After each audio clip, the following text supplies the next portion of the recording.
Wellbeing is actually quite a complex phenomenon. It has many different components to it.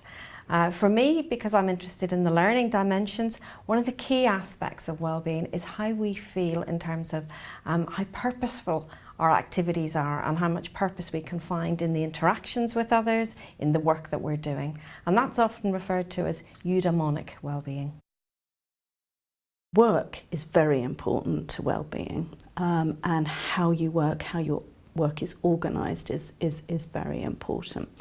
So I'd say job quality, job design, very important. And by job quality, I'm thinking of things like, do you have any sense of autonomy in the workplace, sense of control about what you're doing, and a sense of whether your views are heard within the organisation. For people of working age, they spend so much time in the workplace.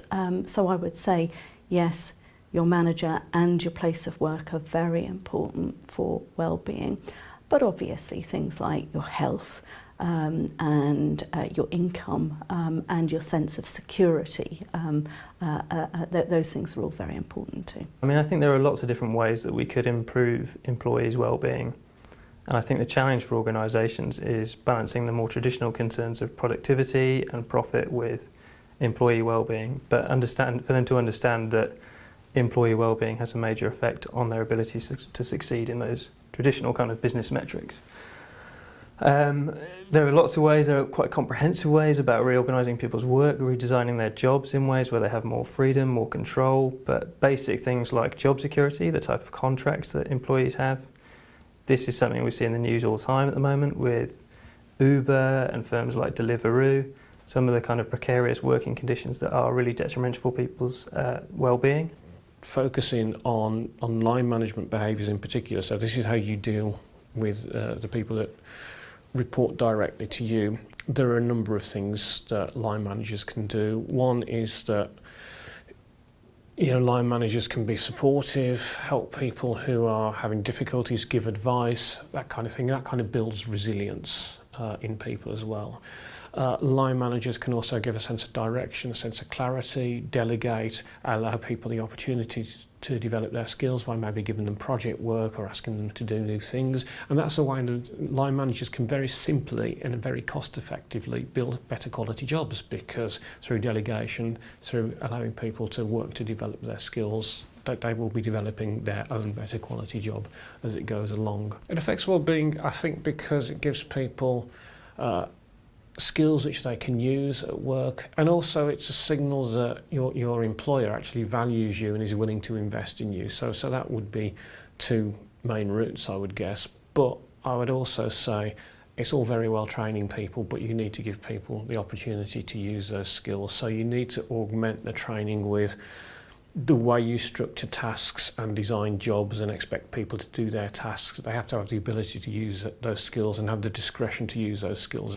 Training that's specifically trying to enhance our wellbeing skills, such as things around mindfulness training, CBT training, those types of forms of learning are really effective. Also, exercise is really effective for enhancing a sense of immediate wellbeing, and some of those seem to have longer term effects as well.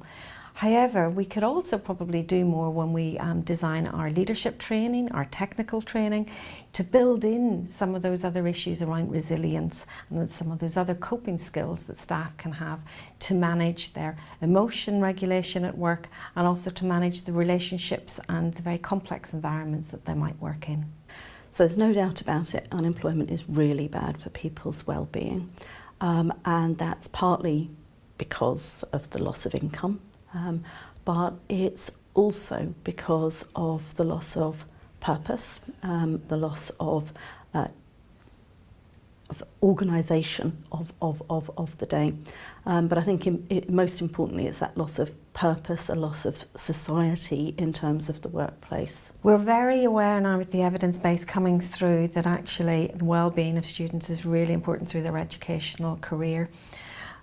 We know that when well-being is low among students, that they tend to engage less with their studies, and they can even drop out of their educational programme, and that has a profound effect then on the educational qualification they may gain, their opportunity and access to learning, and therefore their transition into later employment. For me, understanding how well-being can be supported throughout that transition is crucial. Some of our research has shown that lower levels of life satisfaction make it less likely that you will find employment. And we've also done some work to show that employment in low quality jobs can actually be more detrimental for people's well-being than being unemployed in the short term.